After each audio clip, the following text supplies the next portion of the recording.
Coalisland owes its name and its fame to coal mining, but I wonder if people today realise the cost of the coal in terms of human life and human suffering. Like many other industries, coal mining was certainly not without its tragedy. And it's exactly 71 years and 6 months since I, at the age of 11, was sitting in Ballynakelly Public Elementary School. And on that morning, it was to turn out to be a day that I and the other pupils there would remember for the rest of our lives. Around about 11 o'clock, the floor under our feet shuddered, and a moment later there came a long, rumbling, thunderous explosion, the like of what we'd never heard before. Now, we were used hearing blasts coming from the clay pit, the 100-foot shaft just opposite the Mission Hall at Cranbrook Crossroads. But this was like nothing we'd ever heard before. Anyway, lessons continued, and some time later, a young lad called Alexander Williamson came in from the junior room and said to the head teacher, Miss Oliver, "Please, Miss, Uncle John's killed."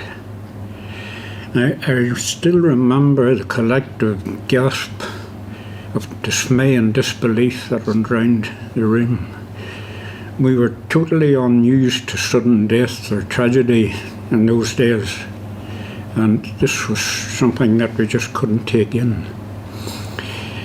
However, when we got out at lunchtime, even more bad news awaited, because we'd heard that Jimmy Templeton of Newton Kelly had also been killed.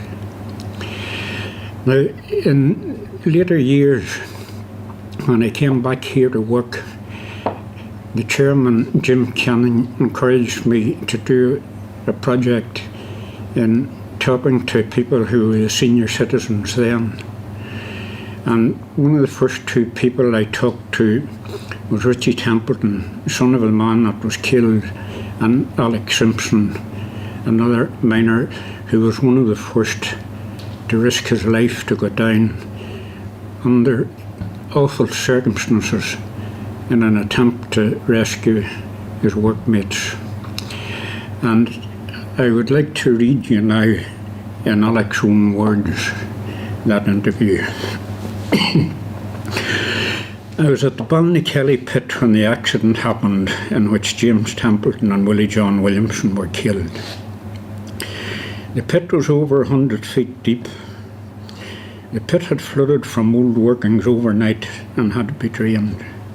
Then Jimmy and Willie John went down to inspect the tunnels before work could start. Shortly after, a massive gas explosion blew the water up through the 100-foot shaft, right to the top. Richie Templeton and I ran and got flash lamps from Mrs. Field's shop on the roadside. In those days we only had naked flame carbide lamps fixed to our caps, and we went down to look for them. We thought we would find them sheltered and safe, but the roads down there were blocked with timber and stuff. We made our way to a turn-off and came to the air shaft. We heard moaning and found Jimmy Templeton, Richie's father. We sent back up for help, and Willie John Cardwell came down. Jimmy Templeton had been struck on the head by a steel girder. There was a smell of burning flesh. He was still alive, and we carried him out to the road end and got him up to the surface in the cage, but he was dead when we got there. Other men came down and went to look for Willie John Williamson, who was a cousin of mine.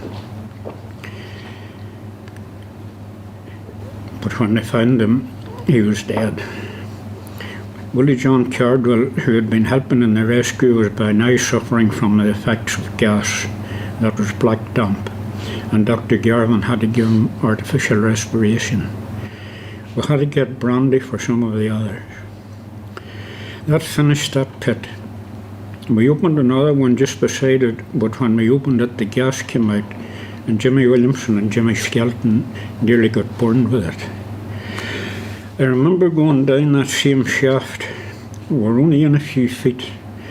Now, pit gas collects at the top of the tunnel. You have to check holes in the roof because it rises and gathers in those holes. William James Cardwell and I sat down for a smoke. We lit a candle and he noticed that gas above our heads was burning. We put the candle out and blocked up the hole where the gas was coming through from an old road that was running alongside. The old road had been full of water and we had drawn some out, which allowed the gas to collect. With a gliny lamp, you could watch the gas burning around the lamp. It burned with a wicked blue flame. If it was the gas known to miners as black damp, it would put the fire out, but it also make you fall asleep. But the other type of gas would go off with a bang. I should mention at this stage that there are two types of methane gas found in a coal pit and a clay pit. The first type is known as white damp, and it consists mainly of carbon monoxide and hydrogen. That's the one that is flammable and very highly explosive. The other type, black damp, is carbon dioxide with a mixture of nitrogen, and it simply pushes the oxygen out of the lungs and blood and suffocates.